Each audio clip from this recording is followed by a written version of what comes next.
نعم. يعني يوزع الأرزاق للكل بدرجة واحدة، لكن تتفاوت، هذا حظه في الستر أحسن. كذا، هذا في المال كذا، هذا في الزوجة كذا. يعني حبذا لو لخصت لنا هذه القضية حتى نكون مطمئنين البال. أنا وافقك في هذا الطرح البديع الجميل حتى لا يتهم أحد الملك الجليل بالظلم. سبحان الله. نعم.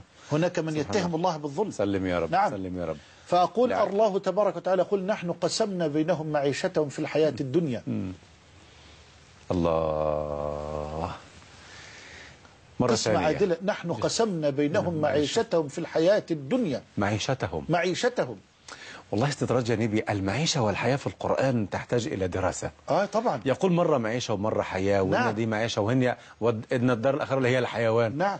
نعم. المعيشة والحياة سبحان الله. أنا أقول لك أخي الحبيب محمد، كل لفظة في القرآن تحتاج إلى وقفة. أي والله. وتحتاج إلى دراسة. رب الكعبة. والله. وإذا علمت أن القرآن كلام الله علمت سبب إعجازه.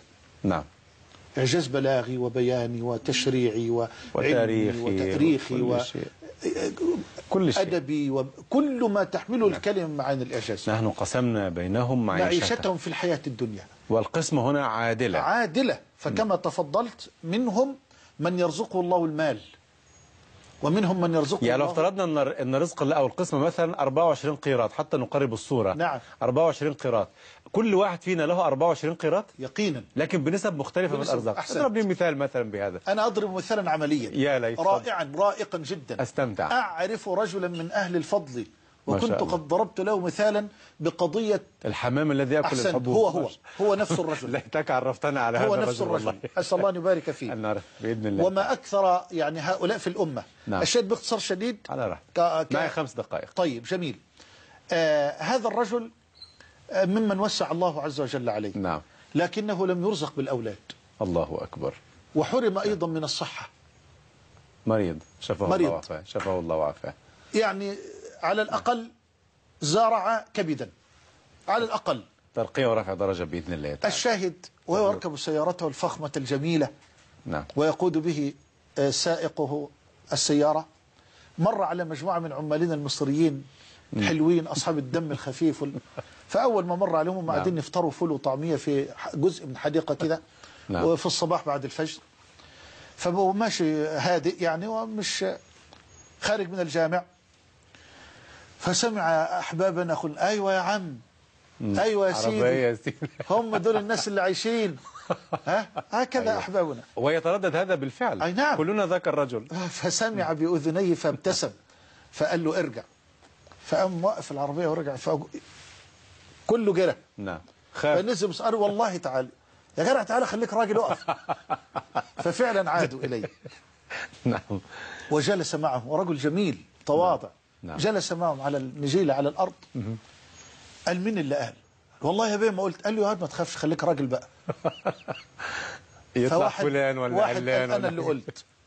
نعم. قال له طيب أنا عاوز أسألك، أنا الأول أنا راجل ربنا منن عليا بالمال، بس أنا زارع كبد وشغال بكلية واحدة، لا إله إلا الله، وما عنديش أولاد، حرمت من الأولاد، وأنا تجاوزت الآن 65 سنة. لا إله إلا الله. بس عندي فلوس تاخدها وترجعني ازاي؟ أنا بسألك أنت متجوز؟ قال له آه. قال له عندك أولاد؟ قال له الحمد لله. عندك إيه؟ قال له عندي 4 ولدين وبنتين. قال له صحتك يا فرق؟ قال له بومب يا بيه، بومب. قال له طيب تشيل الشيلة بتاعتي كلها واشيل شيلتك كلها؟ قال له لا يا بيه أنا راضي باللي أنا فيه. لا إله إلا الله. هذا نموذج عملي. لا إله إلا الله. والله واقعي. لا إله إلا الله. والله واقعي يا أخي. أنا ذهبت لزيارة رجل أنا لا أعرفه، لا أعرفه باختصار في دقيقة. لا براحتك سأستمع إليك سيدي. لكن الله سبحانه وتعالى مثلا إذا طبقنا المثال العملي أعطاه مثلا رزقه مال، الله يفتح عليك، وسلب منه الولد والصحة، وغيره أعطاه الصحة وأعطاه الولد وحرمه من المال. أعطاه المال اللي يكفيه. هو أقسم له بالله. قزمنا قضية الرزق قوي يا شيخ محمد. دقيقة والله. قزمنا قضية الرزق قوي. لو فهمناها بهذا المعنى استرحنا. اضرب لي المثل الثاني. المثل الثاني في دقيقة واحدة. براحتك. رجل من أهل الفضل أنا لا أعرفه. نعم. طلب أن أذهب لزيارته عن طريق بعض إخوانه، فذهبت لزيارته. هذا الرجل من الله عليه أيضا بالمال. رزق بولد وبنت، الولد سافر إلى الكويت نعم. والبنت تزوجت، وهو في طريق عودته من الإسكندرية إلى القاهرة انقلبت به سيارته فماتت زوجته. لا إله إلا الله. وأصيب بشلل كلي كامل لم يبقى فيه إلا رأسه، يتكلم لسانه وترى عيناه وتسمع أذناه. سلم يا السائق نجاه الله جل وعلا، لم يخدش بأذى. سبحان الله. لا معه في السيارة. في السيارة. عجيب. الشاهد عجيب. أخي نعم. سبحان الله، ذهبت لزيارته فأشر بعينه، قال هذا السرير في حجرته الخاصة للسائق، لأنه هو الذي كأن الله نجاه ليتولى رعايته وخدمته. يقف على يطعمه ويسقيه بيده ويدخله إلى دورة الماء ويطهره بيده إلى آخره. يقول لي والله يا شيخ محمد أنا في بعض الليالي من طول النوم على ظهره أصيب بقرح الفراش. لا إله إلا الله. طبعا. فيقول أود أن أحك ظهري، بلغة المصريين أهرش. يقول لي نفسي أهرش. نفسه يهرش.